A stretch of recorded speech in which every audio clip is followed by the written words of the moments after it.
Hello guys, welcome back to our channel.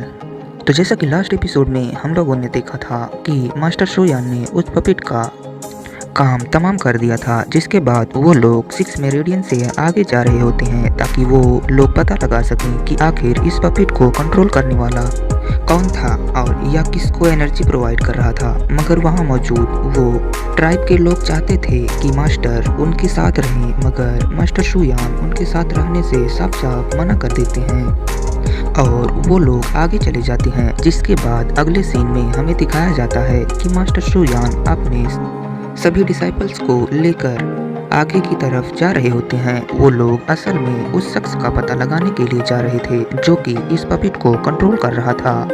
और वहीं पे हमें नीचे कुछ लोगों को दिखाया जाता है जो कि मास्टर शोयान को देखते हैं तो अचानक से उन पर हमला करने की कोशिश करने लगते हैं ताकि वो लोग उनके पास से वो स्पिरिचुअल स्टोन को छीन सकें। वो सब के सब बस एक साथ जैसे ही उन पर हमला करने के लिए आते हैं तो कॉमेट फौरन से आगे आता है और एक वज्र पाम टेक्निक से उन लोगों को एक साथ ही बहुत जोर से जमीन पर पटक देता है और कहता है कि इन लोगों की हिम्मत कैसे हुई, ये लोग हमें लूटना चाहते हैं। वैसे भी यहाँ पे हर दूसरा बंदा स्पिरिचुअल स्टोन के पीछे पड़ा हुआ है, पता नहीं लोगों को यह स्टोन किस लिए चाहिए। और दूसरी तरफ वो कल्टीवेटर दोबारा से खड़े हो जाते हैं और कहते हैं कि वो स्पिरिचुअल स्टोन्स हमारे हवाले कर दो। उन लोगों की बॉडी देखकर ऐसा लग रहा था कि जैसे वो लोग बिल्कुल आउट ऑफ कंट्रोल हो चुके हैं। यह देखकर सानियन कहती है कि मुझे ये लोग बिल्कुल भी ठीक नहीं लग रहे हैं, इनकी हरकतों से पता चल रहा है कि ये लोग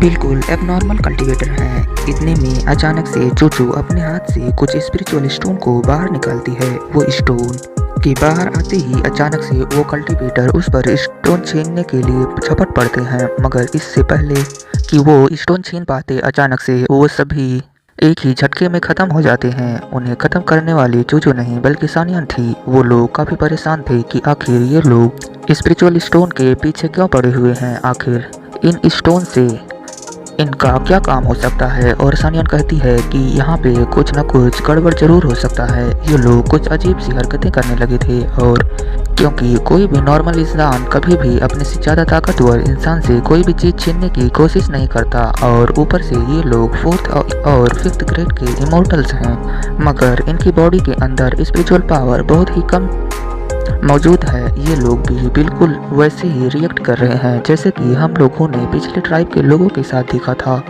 उन लोगों की बॉडी के अंदर बिल्कुल भी स्पिरिचुअल एनर्जी मौजूद ही नहीं थी और इन लोगों की बॉडी के अंदर भी बहुत ही कम क्वांटिटी में स्पिरिचुअल एनर्जी मौजूद है। और दूसरी तरफ वो कल्टीवेटर्स अचानक से किसी दरवाजे का नाम लेते हैं। ये सुनकर बर्निकुरु काफ़ी हैरान होता है और कहता है ये लोग किसी दरवाजे की बात कर रहे हैं। यह कहने के बाद वो लोग अचानक से अपनी गर्दन घुमाते हैं, जिस पर बर्निकुरु थोड़ा सा डर जाता है और वे लोग अपनी गर्दन के जरिए मूवमेंट गेट की तरफ इशारा कर रहे हैं। तो मास्टर शोयान उस गेट की तरफ देखते हैं तो उन्हें वहाँ पर कोई भी गेट नजर ही नहीं आ रहा था।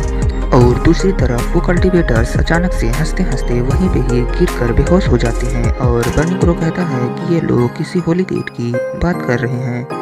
यह कैसा होली गेट है जिसके बारे में आज तक मैंने सुना ही नहीं है। लगता है कि शायद आसपास कोई बहुत बड़ा गेट मौजूद हो सकता है और ये लोग वहाँ पे जाना चाहते होंगे। जिस पर मास्टर शोयान कहते हैं ये सिचुएशन काफ़ी इंटरेस्टिंग है, चलो चलकर देखते हैं कि वहाँ पर ऐसा क्या है। यह कहने के बाद वे लोग आगे बढ़ जाते हैं तो उनके सामने एक बहुत बड़ा स्टोन होता है जिसके साथ एक स्टोन गेट भी बना हुआ होता है। तो बर्निकुरु उस स्टोन गेट के पास चला जाता है और कहता है कि अच्छा, तो ये है वो स्टोन गेट जिसके बारे में वो लोग बात कर रहे थे। तो बर्निकुरु उस गेट को खोलने की वो बहुत कोशिश करता है, मगर वो गेट हल्का सा भी नहीं ओपन होता। इतने में उस गेट को खोलने के लिए वहाँ पर चूचू आ जाती है और अपना दिमाग लड़ाते हुए उसे खोलने की कोशिश करती है तो वो नहीं खोल पाती। जिसके बाद वो अपनी स्पिरिचुअल एनर्जी का इस्तेमाल करती है तो हम देखते हैं कि उसकी स्पिरिचुअल एनर्जी से वो गेट थोड़ा सा एक्टिवेट हो चुका था, मगर उसकी स्पिरिचुअल एनर्जी बहुत ही कम थी। उस गेट को ओपन करने के लिए उसकी स्पिरिचुअल एनर्जी कम होने के कारण चूचू कहती है कि अच्छा, तो इसे खोलने के लिए बस एक ही तरीका है, इसे सिर्फ बहुत ही ज़्यादा स्पिरिचुअल एनर्जी के साथ ही खोला जा सकता है, मगर मेरी स्पिरिचुअल एनर्जी तो बहुत कम है जो कि इस काम में नहीं आने वाली। इसको गेट को खोलने के लिए बहुत ही ज़्यादा पावर्स लगेगी। उसे अब यह समझ में आ रहा था कि वो लोग स्पिरिचुअल स्टोन्स क्यों मांग रहे थे, क्योंकि वो लोग इस गेट को स्पिरिचुअल एनर्जी के जरिए खोलना चाहते थे। पर हमें घबराने की ज़रूरत नहीं है, क्योंकि हमारे पास तो वैसे ही स्पिरिचुअल स्टोन्स मौजूद हैं, तो हम लोग इसे बहुत ही आसानी से खोल लेंगे। मगर मास्टर सू यान उनसे कहते हैं कि तुम लोग रुक जाओ। वो अपनी स्पिरिचुअल एनर्जी का एक थोड़ा सा हिस्सा इस्तेमाल करते हैं और अपनी फिंगर जैसे हुए उस गेट से टच करते हैं, उस दरवाजे की धज्जियाँ उड़ जाती हैं। वो गेट मास्टर सू यान की एनर्जी को बिल्कुल भी बर्दाश्त नहीं कर पाता, क्योंकि वो उनकी लिमिट से बहुत ही ज़्यादा थी। ये कहने के बाद वो लोग फौरन से उस गेट के अंदर चले जाते हैं। सनियन कहती है कि ये तो बिल्कुल वैसा ही है जैसा कि उन लोगों ने बताया था। वो लोग यहाँ पे आना चाहते थे, इसीलिए उन लोगों को हमारी स्पिरिचुअल स्टोन्स चाहिए थे। ऐसा हो सकता है कि यहाँ पे हमसे पहले भी कुछ लोग आ चुके हों। उनमें से कुछ लोग हो सकता है कि ज़्यादा ताकतवर भी हों, या वहाँ पे आसपास की सिचुएशन को चेक करते हैं और वो लोग थोड़ी दूर और आगे जाते हैं तो उन्हें दिखाई देता है कि वहाँ पर हर तरफ बहुत सारी रूट्स लटक रही होती हैं, और उन्हें एक बंदा भी दिखाई देता है जो कि वहाँ पर बैठकर कल्टीवेशन कर रहा था। और इतने में चूचू जैसे उस बंदे को कहती है कि एक्सक्यूज़ मी, आप यहाँ पर क्यों बैठे हुए हैं। ये कहकर वो उसे जैसे ही हिलाती है तो वो बंदा पहले से ही मरा हुआ होता है, जिसे देखकर चूचू खुद भी बहुत ज़्यादा डर जाती है। और फिर वो अपने सामने देखती है तो उसे नज़र आता है कि उसकी तरह बहुत से लोग पहले से ही वहाँ पर बैठे हुए हैं, और ये ऐसा लग रहा था कि वो सारे के सारे मर चुके हैं। ऊपर मौजूद जितने भी रूट्स होती हैं वो सभी रूट्स उन लोगों की बॉडी के साथ कनेक्ट होती हैं। और सानियन कहती है कि उन लोगों की बॉडी को स्कैन करने के बाद कहती है कि मुझे इन लोगों की बॉडी के अंदर कोई भी इंजरी नहीं नज़र आई है। ये फिजिकली भी बिल्कुल ही फिट हैं, इनकी भी चोट का कोई निशान नहीं है। ये बिल्कुल सही तरीके से बैठे हुए हैं, और ऐसा लग रहा है कि ये लोग कल्टीवेशन करते वक्त काफ़ी खुश थे।